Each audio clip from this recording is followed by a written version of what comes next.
seja bem-vindo. Estamos em mais uma edição do programa Palavras Consoladoras, pelo canal YouTube, coordenado pela União Municipal Espírita de Caxias do Sul.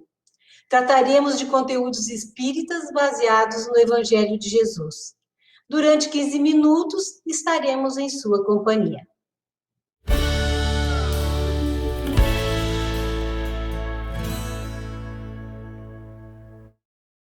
Hoje, iremos dialogar sobre o tema Estudar para Discernir, cuja bibliografia está no livro Fonte Viva, capítulo 54, e no livro Pensamento e Vida, capítulo 4, Instrução.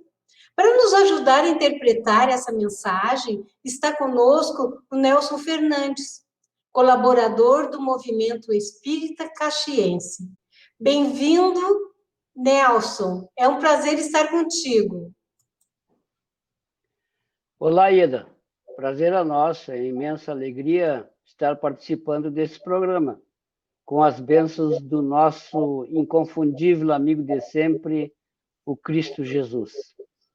Muito obrigada para nós todos. Então, eu vou ler o versículo desse capítulo 54, que é bem pequenino, e diz assim: Procurai com zelo os melhores dons, e eu vos mostrarei um caminho ainda mais excelente. Carta de Paulo a Coríntios, capítulo 12, versículo 31. Bem, a palavra de Paulo é muito significativa, pois ele está se dirigindo aos coríntios. O apóstolo pedia que eles procurassem com fervor e afinco os melhores dons. Então, aqui vai a nossa primeira pergunta, Nelson. Procurai com zelo os melhores dons, e eu mostrarei um caminho ainda mais excelente. Tu pode nos explicar melhor um pouquinho? Perfeitamente. Um dos grandes evangelizadores do Brasil, o benfeitor Emmanuel, mentor amigo de Chico Xavier, nos diz que ninguém deve interromper o serviço abençoado da sua educação individual a pretexto de cooperar com o céu. Por que isso? Porque o progresso é um comboio de rodas incansáveis que deixa para trás os que contrariam os imperativos da frente. Então, o esforço é individual. É indispensável, diz ele, avançar com melhoria de tudo que rodeia. O pássaro voa com as duas asas. A palavra de Paulo é muito significativa, dirigindo-se aos coríntios, o apóstolo alerta para procurarem os melhores dons. Diz ele, é imprescindível nos disponhamos a adquirir as qualidades mais nobres de nossa inteligência e coração, enobrecendo a nossa individualidade imortal. Cultura e santificação, através do trabalho e da fraternidade. Podemos ser fraternos em qualquer lugar. Trabalho é lei da vida. Conclui ele. Constitui dever para todas as criaturas. Autoaperfeiçoamento é a obrigação de cada um de nós. Essa é uma resposta extraordinária que pouco importa a religião, é para o indivíduo, para o nosso caminhar em direção a Deus, com os objetivos traçados por Jesus. O que tu acha, Ieda? E vamos encontrar isso no Fonte Viva, no capítulo 54, esse livro extraordinário que o Chico psicografou.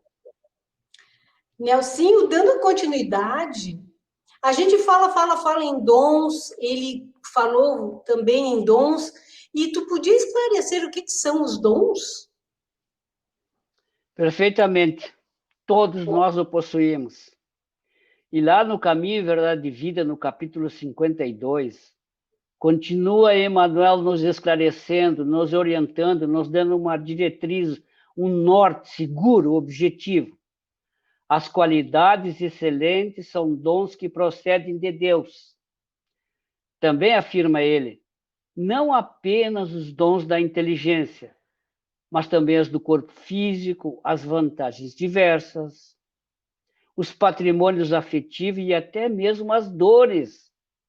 São recursos de que nós nos apropriamos na terra com permissão do Senhor para investi-lo na construção própria da felicidade.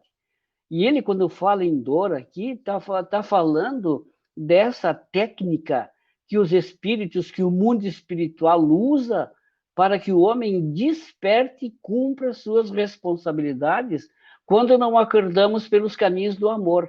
Por isso a dor é uma técnica reeducativa para o espírito calceta, para o espírito endividado, para o espírito rebelde preso a um corpo de carne temporariamente. Então, existe um livro extraordinário do Hermínio Miranda que nos diz diversidade de carismas. Como é importante.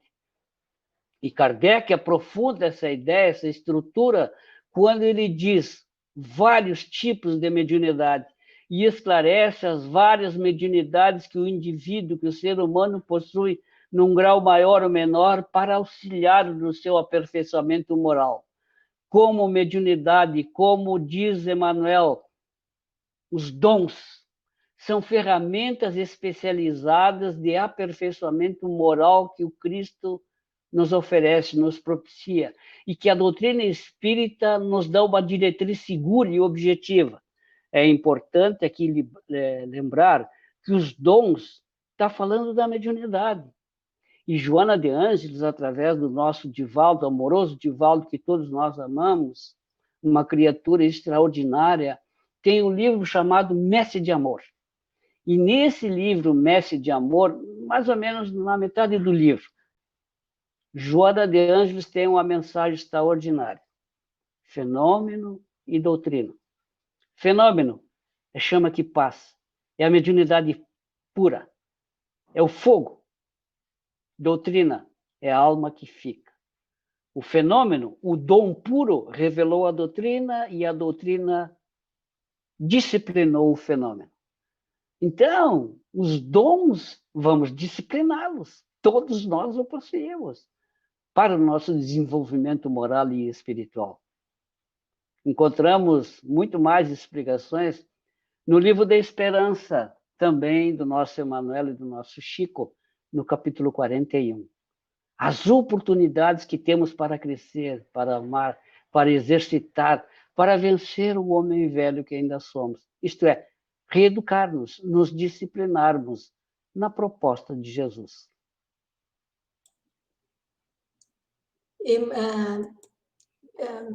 Nelsinho, nós não podemos esquecer que Jesus nos disse que conhecerás a verdade e a verdade vos libertará. Também é um consolo que a gente tem e que embasa também a busca desses dons, né? Verdade. Não te esqueça que as dádivas do Criador se fixam nos seres da criação, conforme a capacidade de cada um. Então, nós temos essa possibilidade. Nós temos essa oportunidade de desenvolver. Todos nós a possuímos. E no Palavras de Vida Eterna, no capítulo 7 também do Emmanuel, ele nos esclarece com mais profundidade. Se os dons dependem da capacidade de cada um, nada melhor do que evoluirmos para consegui-los. E através do estudo, do conhecimento, da curiosidade, da pesquisa, da busca, que abrimos horizontes da vida para a evolução individual. Falar em estudo é falar com a doutrina espírita. Temos essa joia divina em nossas mãos. Desde 1978, quando o espírito Ángel Aguaró, um dos ex-presidentes da nossa FERGS, ditou a nossa maior evangelizadora da criança e do jovem, Cecília Rocha, as diretrizes, a sugestão de como iniciar o estudo sistematizado, de como nós espíritas que nós dedicávamos mais ao mediúnico, não conhecíamos Kardec, ainda não conhecemos. Mas ali começou o estudo sistematizado. Conhecer com profundidade essa obra extraordinária. E Emmanuel é espetacular. Se queres conhecer e amar Jesus, o caminho é Kardec. Então, esse estudo é fundamental, permanente, constante, para que a gente possa beber a água pura que os espíritos sublimes enviaram à terra. Eu vos enviarei o Consolador e ele permanecerá convosco. Todos nós temos condições de fazer isso. Hoje a tecnologia nos leva para dentro dos lares e a nossa casa é uma extensão da casa espírita. O nosso lar é uma extensão da casa espírita. Ou vice-versa, a casa espírita é uma extensão do nosso lar. Podemos desenvolver esse potencial individual, conjunto. E eu lembro aqui de velhos trabalhadores, por exemplo, como Heron Ramos, que era presidente da UME, foi quem trouxe o estudo sistematizado para Caxias do Sul. E o Bezerra de Menezes, como ele era trabalhador de lá começou o estudo sistematizado da doutrina espírita. Então, eu me sinto muito feliz em abordar sobre estudo sistematizado, sobre os dons, sobre a oportunidade de crescer, de amar, de dividir, de aprender, de ser fraterno, de ser amigo, nesse mundo tão conturbado, nesse mundo com tanta falta de fé, com esse mundo tanta falta de conhecimento dos caminhos que Jesus nos oportuniza para voltarmos para o mundo real, que é o mundo espiritual, o mundo verdadeiro, que é o mundo espiritual, já que a Terra é uma cópia imperfeita. Nós, espíritos, estamos aqui matriculados num corpo na escola Terra temporariamente. Daqui a pouco voltamos para casa. A passagem já está comprada, a gente só não sabe a hora, nem o tema se fez correto ou incorreto. Mas com isso tudo, temos a lucidez, a espiritualidade que o Cristo nos oferece. Tu não acha isso, Ieda? Acho sim, e talvez a gente possa até aumentar um pouquinho a nossa discussão, mais um minutinho ou dois, de qual a importância do livro espírita, então, nesse contexto todo, Nelsinho. Tu já falou um pouquinho, mas tu podia complementar? Pois é algo extraordinário. Não é só a verdade divina, mas a verdade do mundo na informação útil, no trabalho edificante, na troca de experiências sadias, no interrelacionamento. E nós, humanos, podemos estar à procura da verdade, mas essa verdade é com Jesus. Jesus é que falava a verdade absoluta. E ele não está falando sobre uma vaga abstração resultante do pensamento humano, da meditação, um debate. Jesus definiu como um fato revelado e eterno. A palavra de Deus é verdadeira, independente do fato de concordar com isso ou não. De eu aceitar e obedecer, rejeitar e aceitar. Então, o livro espírita, nesse momento, é um repositório de informações que auxilia a entender quem somos, de onde viemos, para onde vamos, como também um dos principais veículos de divulgação da doutrina espírita. O livro é necessário como a nossa alimentação do corpo. Ele nos abastece, nos permite viajar através dos pensamentos no mundo espiritual. Ele divulga a doutrina, nos traz informações extraordinárias que até então não tínhamos conhecimento, agora se abrange, chegando a diversos públicos. Quem não foi atrás de saber onde é que eu vou encontrar uma resposta para o medo que eu tenho, para o espírito que me acompanha, para o vulto que passou atrás de mim? Literatura espírita. São mais de 6.000 títulos entre obras mediúnicas e não mediúnicas, que nos esclarecem, orientam o que devemos buscar para o conhecimento e para o consolo. O livro espírita deve estar dentro dos princípios de Allan Kardec. Isso é extremamente importante. É extremamente importante a literatura estar de acordo com Kardec. Eu, às vezes, tenho um pouco de medo quando dois se psicografa e daqui a pouco já se publica. Precisamos dar um tempo, análise. Lembremos de Ivone Pereira. 20 anos ficou engavetado o livro Memórias de um Suicida. Até que os benfeitores permitissem a liberação. Divaldo fica há quanto tempo engavetado? Raul Teixeira, 10 anos de exercício mediúnico, e depois mandaram rasgar aquelas mensagens, para depois começar a tarefa. Para que pressa? Por que não conhecer os livros dos Espíritos? Divaldo leu, estudou mais de 400 vezes, e às vezes faz pergunta para os benfeitores amigos, a afirmação dele. E os Espíritos mandam estudar o livro dos Espíritos. E ele afirma que ainda estuda. Então, é preferível, diz o Espírito Erasto, no Livro dos Médiuns, recusar 9 verdades do que aceitar uma mentira. No Espiritismo é assim, preto no branco.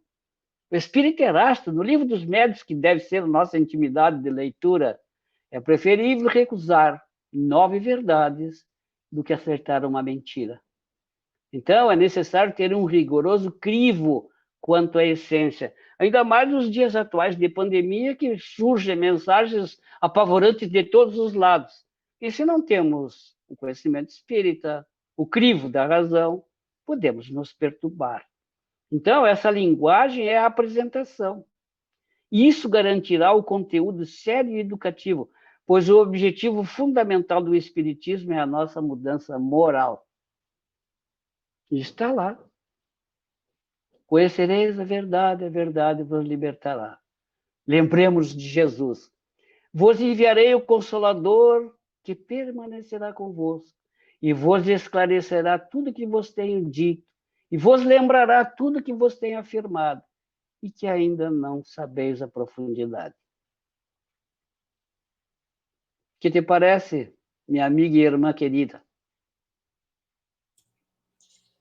Não, muito perfeito, muito bom. E a gente já está terminando o nosso assunto. Daria para falar mais, mas hoje deixaremos para outro minuto. Nós vimos, então, hoje, a importância de estudar para sabermos diferenciar o joio do trigo, o bem do mal, o certo do errado. E em nossa encarnação temos deveres e direitos. E quanto mais nos aperfeiçoarmos no bem, mais corretos seremos, pois o autoaperfeiçoamento é dever de todos. Nelsinho, muito obrigado pela tua colaboração, um grande abraço. Que Jesus te abençoe, que Jesus te ilumine. A E eu todos nós. me sinto muito feliz em participar dessa tarefa iluminativa, no qual nos propicia a oportunidade de aprofundarmos o conhecimento à luz da doutrina espírita. Muita paz. Obrigado para nós todos. Nos despedimos, então, desejando que as bênçãos do Senhor permaneçam em todos os corações. Foi um privilégio estar em sua companhia.